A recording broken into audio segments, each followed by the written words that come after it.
Good evening, Los Angeles. Thank you again for joining me on the daily briefing to update you on our fight against the novel coronavirus and our work to ensure the safety of our city, its residents, and the future of Los Angeles.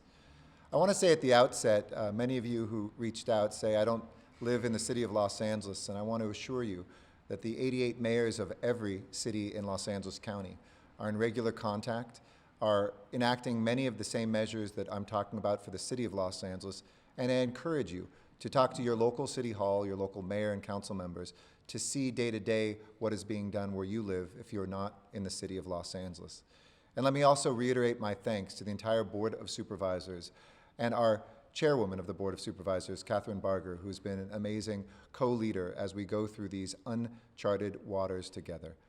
I remain confident that Los Angeles is strong, that all of us are resilient, that the goodness of our hearts continues to come out during this tough fight, and I want to make sure that I'm communicating as often as possible with the people of LA about our latest moves. I know these days have been very tough for all of us. Our usual rhythms have been disrupted. We feel that eerie feeling like the city feels half abandoned, and we're spending more time with each other than maybe we have with our families in a long time.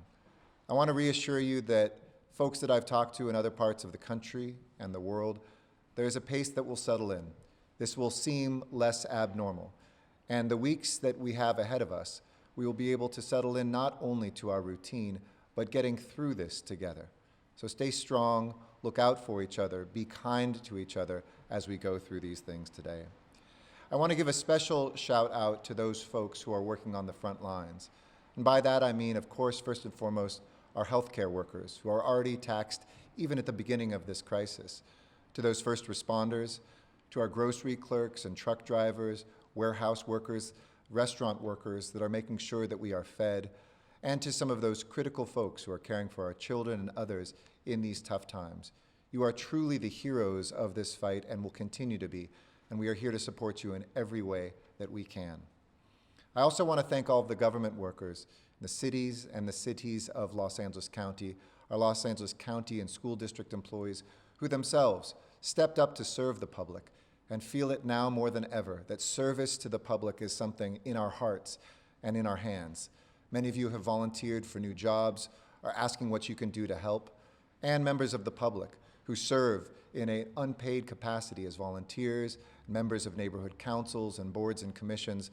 We thank you as well for all that you are doing to step up above and beyond. If you have a chance to go out of your way to thank any of these frontline workers and government workers, please do. I know that they will appreciate it. But you don't have to be working in one of these jobs to feel like you are a frontline worker these days with this crisis. Everyone is feeling the stress of this moment, and I know we can each be here for each other. And we're working around the clock to ensure that you have the support that you need, the resources you need, and critical services will be maintained during this time. Last night I spoke to you about some of the new actions that the city of Los Angeles was taking to protect Angelenos against COVID-19. And I want to thank the county and other cities that also adopted these measures. In the city of LA, it was temporary closures of our city's bars and nightclubs, our gyms and entertainment venues, limiting our food establishments with no eating inside the establishments, but instead pickup, delivery, and drive-through, and a pause on residential evictions. None of these steps were taken lightly, but they are the right thing to do right now, even when sometimes it feels like the wrong moment. We have to save lives, and we have to save our way of life here in Los Angeles. City leaders across the county, as I mentioned, are in regular communication, so some of the things I'll announce tonight I know have also been considered and are being done in other cities as well. But let me tell you about the next set of swift and decisive actions meant to help everyone who is affected by this health crisis. Today, in the city of LA, I elevated the city's Emergency Operations Center to level 1. That's our highest level, and it will stay there for the indefinite future. This allows us to bring all of our resources together, to deputize all of our city workers to be able to do jobs that are not their traditional jobs, and to make sure that we can have the coordination that we require across city, county, school district, and other lines together. We're looking for ways to make life a little less stressful for you during this crisis. So to slow the spread of the virus, we know many people are staying home. They're working from home, they're caring for loved ones at home, or they themselves are sick. And more people at home means that there's more cars parked on our city streets. So tonight, I am announcing some changes with parking enforcement that should make life a little easier for all of us. These will be in place for the next 2 weeks, and we will possibly extend beyond that. But effective immediately, the city will stop giving tickets during street sweeping in residential areas, and stop giving tickets for parents and caregivers who are picking up meals around closed schools. There will also be a moratorium on ticketing and towing for abandoned vehicles and oversized overnight parking and peak hour restrictions. During this time, we will also freeze parking fine increases for the next 60 days and extend all deadlines for payments until June 1st. People are feeling the financial pinch, and the small things we can do to help families we will enact. I want to be clear that not all parking enforcement in Los Angeles is stopping, but we will focus our enforcement in places that basic operations that prioritize our health and our safety. So for the duration of this this emergency period, parking enforcement will focus on street sweeping around encampments, ensuring emergency access, keeping colored curbs clear, and repaving and slurry operations. So we want to continue to make sure that our public health needs that street sweeping does for us continue. Enforcement will also continue at metered spaces to encourage parking turnover at businesses that are relying now on many people coming to pick up food and for delivery services that can serve us food as well. And there will be an extended grace period for people dropping off or picking up groceries or other goods. Nobody should be penalized for being responsible. There's no need to worry about the financial cost of keeping your car at home while you practice safe social distancing and you help our city flatten the curve. Taken together, these temporary closures and restrictions announced last night will prevent large gatherings and strengthen our work to slow the spread of COVID-19. But I also want to reassure Angelenos about their public safety during this crisis. Crime is down this year, in the past week down even further. That said, Chief Moore and I had discussions, and Chief Moore has asked half of our detectives to go now and work on the streets of Los Angeles to help supplement our patrol officers. 50% of those detectives are now out on the streets and making sure that any challenges that arise in our neighborhoods at grocery stores or folks that want to make sure students and their children are safe when they're picking up the lunches that they need, that they will feel secure in this city, and our officers will be there to assist them. We know all Angelenos have had to make huge changes and sacrifices during this period. Those who are older, those who are younger, those who work, and those who go to school. Today was the first day that our LAUSD schools were closed, and a change in routine like this can be very confusing for both the children and parents, and it puts a strain on our families, our teachers, and our communities. And I want to thank all the LAUSD employees who have stepped up to volunteer to help, and I know the district will be announcing more about that tonight. But we're working to make sure the whole family is taken care of during this crisis. We understand that earlier today that we learned that LA clarified their plan around the 60 grab-and-go centers for meals to make sure children can continue to get the nutrition that they need during this crisis. And the district will clarify details on this in an announcement later tonight. But if you're looking for the closest place to feed your children, you can go right now to achieve.lausd.net, and those locations are now up and live. Schools are closed. Many workplaces are shut down for remote work or altogether. And in the last few days, we've heard from people across our city who worry deeply about how they will cope, what they will do without the sources of income upon which they rely each month. We hear you, we see you, and we are here for you. That's why last night, and I wanted to reiterate this today, we ordered a moratorium on evictions of residential tenants during this local emergency for people unable to pay rent as a result of this health crisis. I also want to reiterate and remind people that no water, power, or gas will be cut off for you during this period. No one will be evicted, and rents can be deferred.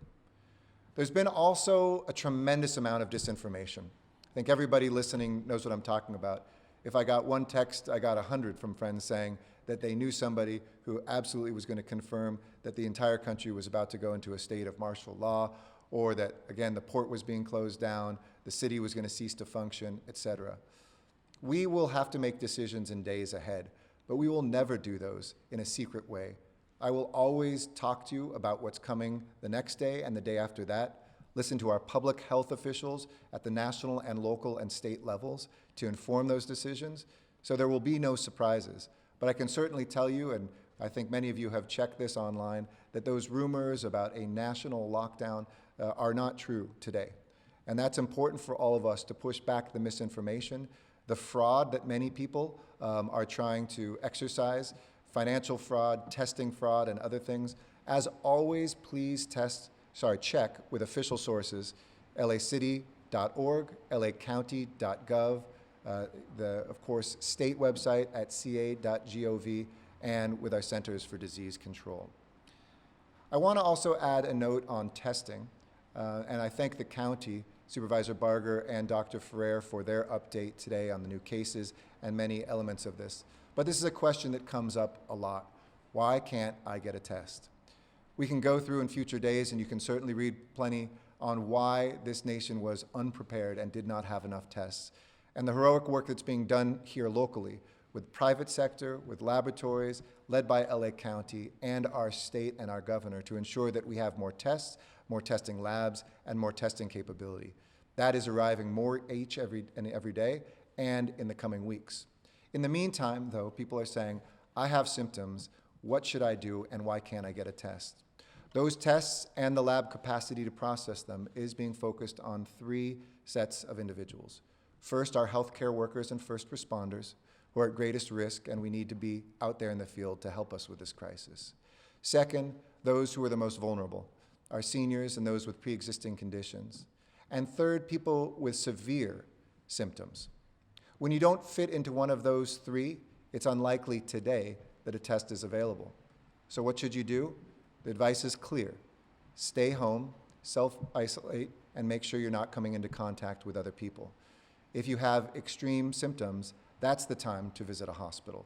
Stay in close touch with your doctor, and we hope there will be tests not only for those who are symptomatic, but asymptomatic coming in greater numbers in the next couple days and certainly in the week ahead. On food distribution, I hope some of you joined us earlier today as I joined together with the heads of our grocery chains in a supply center. It was in Paramount, where we saw the actual evidence of all the food that is there, and to encourage people to not panic buy and not to hoard. That panic buying and hoarding comes at an expense. Those who need food are not getting it, and it is causing our workers that are out there in our grocery stores to be under higher risk than they should be. So please, buy food for a week, don't buy it for a month or even for multiple months. The food will continue to come, and we hope that you could see that today with your very own eyes as well. There is no need to stockpile. Water will continue to flow, as I mentioned. Toilet paper and paper towels will be replenished quickly, and in a matter of a few weeks, we're told that's when hand sanitizer and other things will be there. So do your best to share with one another in the meantime. I'll say it one last time, hoarding is hurting our community, and your behavior can cost someone their life. Finally, as we undertake efforts to slow the spread of this virus, I've heard from Angelenos who are eager to help, to do what we always do, reach out a helping hand to neighbors and folks around. You don't have to wait for any official government instructions. Certainly check on seniors you know who live in your building or your neighborhood. See if you can help them get food if they're unable to go out or they're self-isolating. And look for those folks who are the most vulnerable. For people who are quarantined, check in with them. Call them on the phone. Look for ways that you can video conference, play a game virtually, or other things. Let's make sure that we don't have social isolation while we have geographic isolation from one another.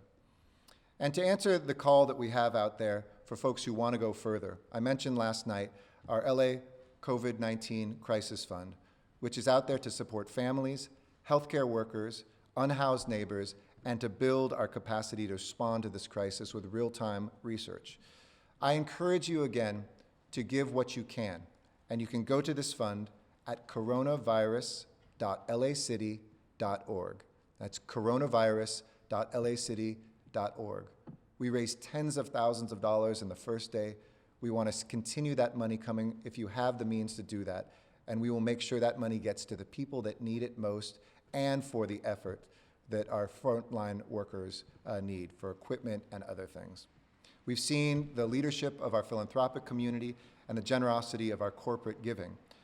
But it is time now to elevate our efforts, and that's why I've asked Matthew Johnson, our former president of our police commission, to serve as the chief of COVID-19 philanthropic and private sector community emergency response.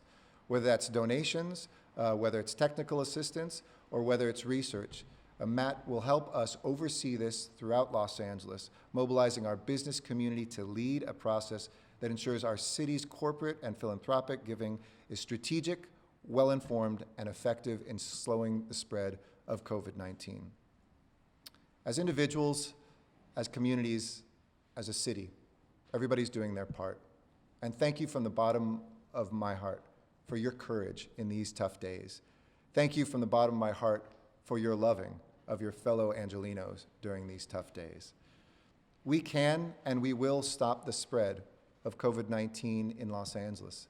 And while we have still challenging days ahead of us, I believe more than at the beginning of this crisis in the strength of this city, in our ability to come together and to help one another, and we are all first responders in this effort.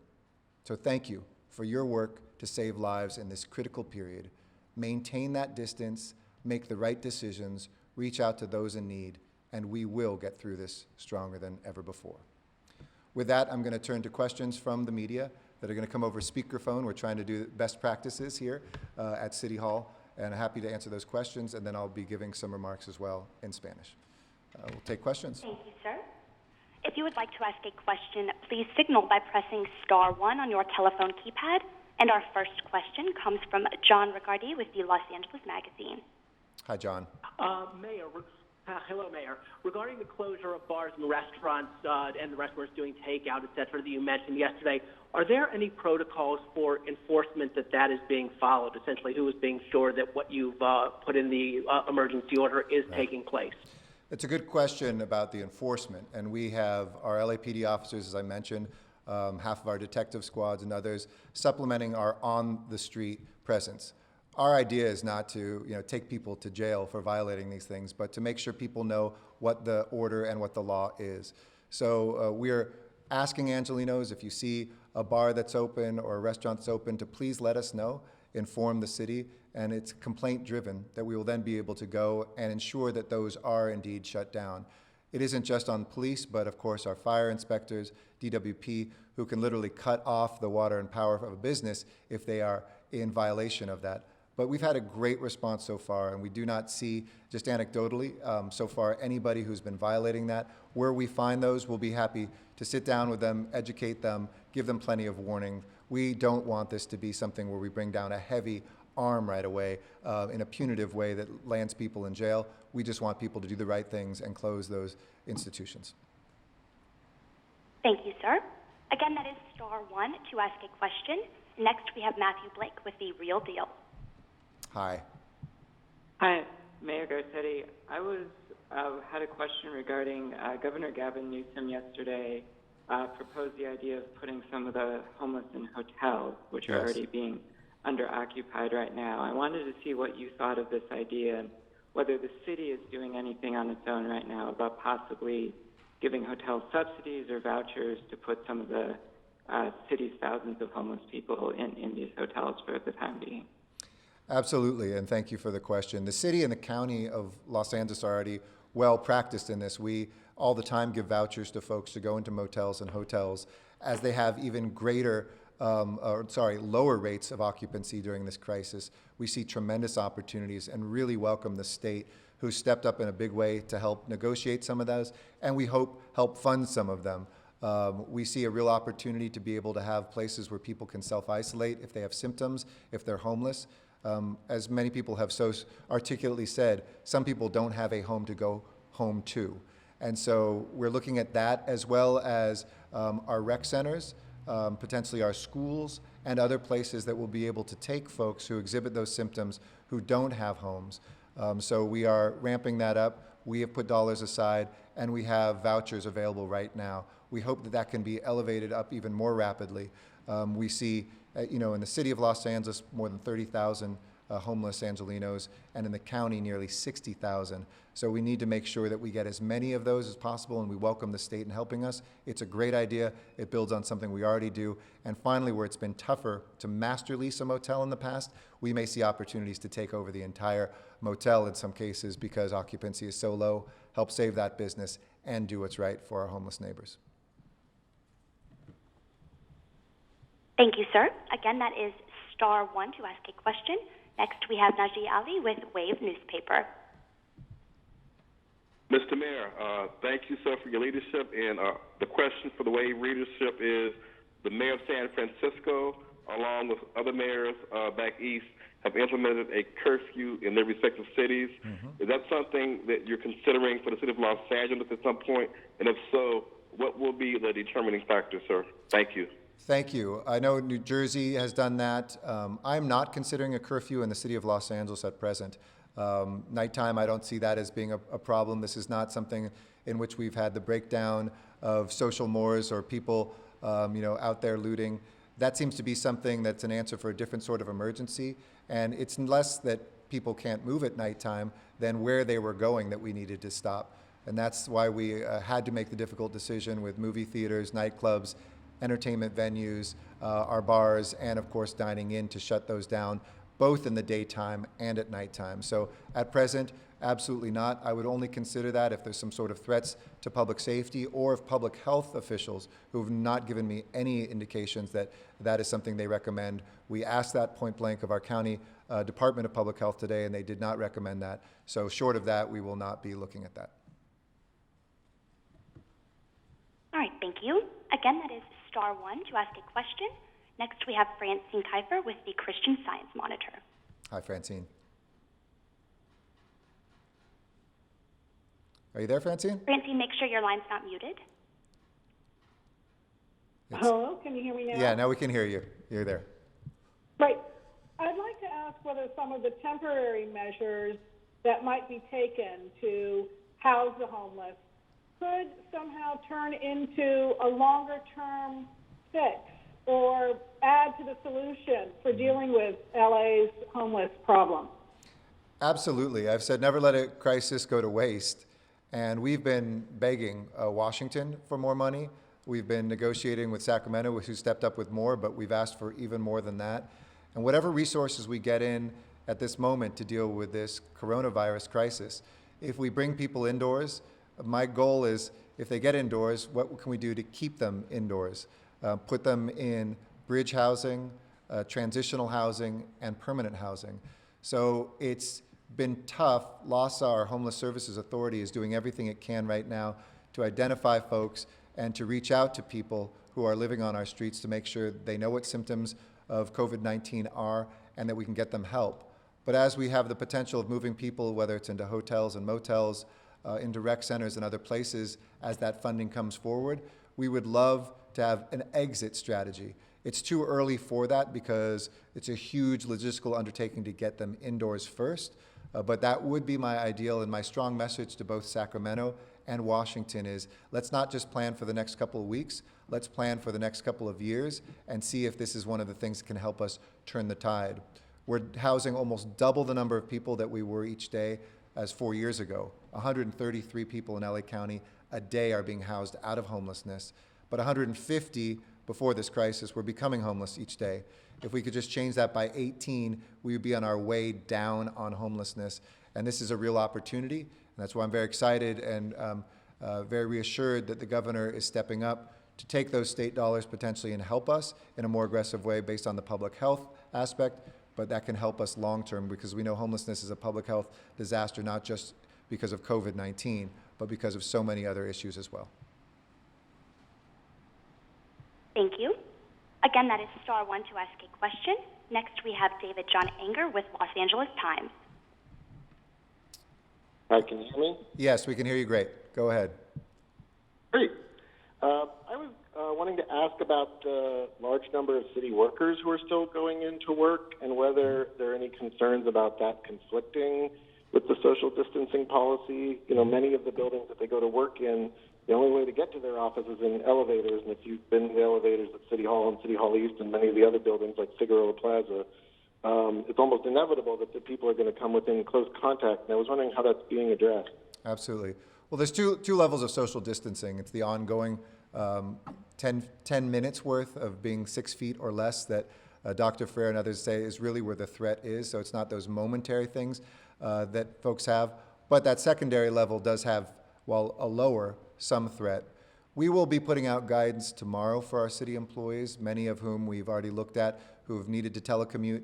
And I think we're going to flip from what we have today, which is there are certain folks who have to care for family members, might feel sick themselves, and telecommute if it's possible, to something different, which will be telecommute unless you can't, or you're a critical city employee.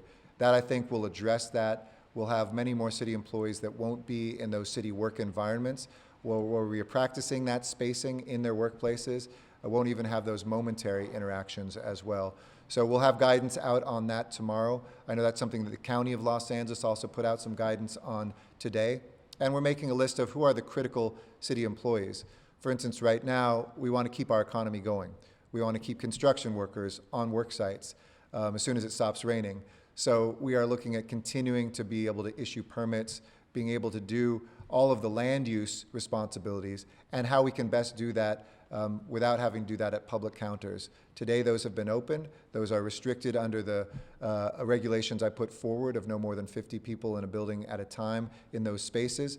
But tomorrow we'll go further and look at what additional steps we can do to allow folks to telecommute and to insist that they do unless they're non-critical. Thank you, sir. Again, that is star one to ask a question. And next we have Sandra O'Neill with Telemundo 52. Hi, Mr. Mayor. How are you? Good. How you doing? For having this conference. I'm great. Thank you so much. Of course. We do want to ask about, I know yesterday you announced a moratorium on evictions, Yeah. and I know you said later you will give more details on loans for small businesses. Yes. Is there any kind of resource, financial help for employees like cooks, waiters, those that work in like the smaller businesses or the family businesses that will either see hours cut or definitely lay off? A few things. One, we're putting together and hope to have in the next day or two some information of where if people are laid off or need to pick up work, places that are hiring. When we were with the grocery stores and the grocery industry, for instance, this morning, they need more people.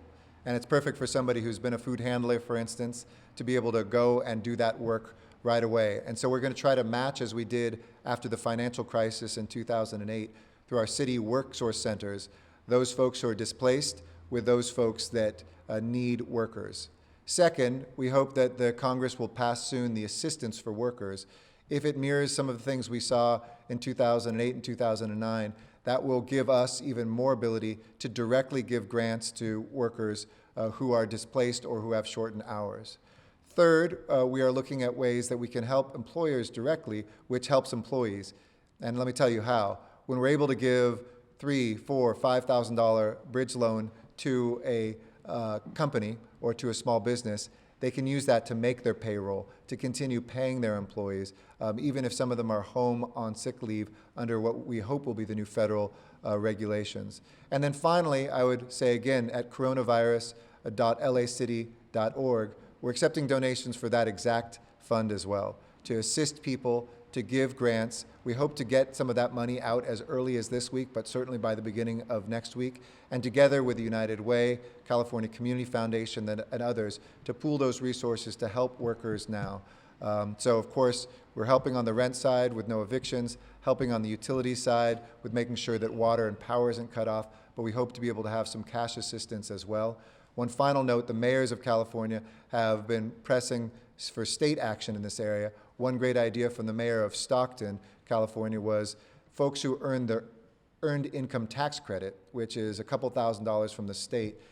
Perhaps the state could double down and give that as cash relief during these tough times. We know those are already the poorest families that work, but are already probably going to be on the brink of that poverty and or homelessness. So those are 5 different ways that we'll look at that, but we hope to roll out the city program either at the end of this week or beginning of next. Thank you, sir. That concludes today's questions. Back to you, Mr. Mayor. Okay. Thank you all again. I'm going to say a few things in Spanish. We'll also tomorrow be taking Spanish questions as well, but I want to make sure that for those of you who are with the Spanish media and for our residents, that they have this information as well. So To folks who are logging out, thank you again for tuning in. We'll be doing this each and every day, and we'll be bringing to this, with the proper, of course, social distancing, other mayors, some council leadership, supervisors, and others throughout the week so that you can see and hear what some of them are doing. But we appreciate you, your strength, and your love during this time. So en español, yo quiero decir unas palabras. Esta es una sesión informativa diaria sobre nuestra lucha en Los Ángeles para frenar el brote del nuevo coronavirus. La ciudad está regalando la aplicación de los reglamentos de estacionamiento para la limpieza de calles en áreas residenciales y para estacionamiento cerca de las escuelas cerradas. Todos los plazos para pagar sus facturas se han extendido hasta el 1 de junio. Le he pedido a nuestro departamento de policía que ayude a apoyar a empresarios con cumplir con la orden de emergencia para los cierres y restricciones para empresas.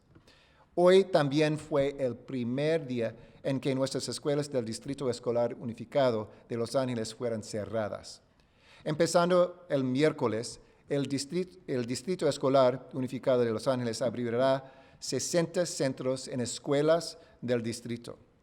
Encuentra el centro más cerca a ti en la página achieve.laust.net. Muchos se preocupan de lo que harán para pagar la renta. Anoche ordené una moratoria sobre evicciones residenciales. Estoy trabajando con el Consejo Municipal para asegurar que las compañías pueden superar este momento.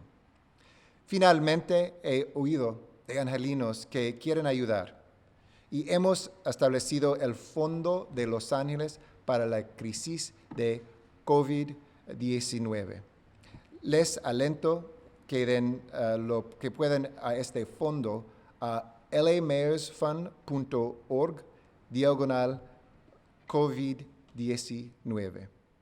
También hemos nombrado a Matt Johnson, el expresidente de la Comisión de Policía, para servir como nuestro jefe de respuesta de emergencia comunitaria del sector filantrópico y privado. Y unas palabras brevemente también de mi corazón.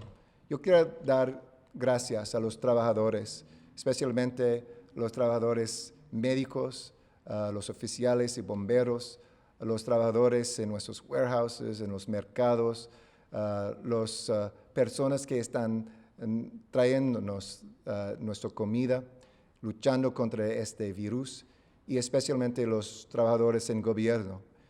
Estos son tiempos muy, muy difíciles, pero estamos y somos fuertes juntos.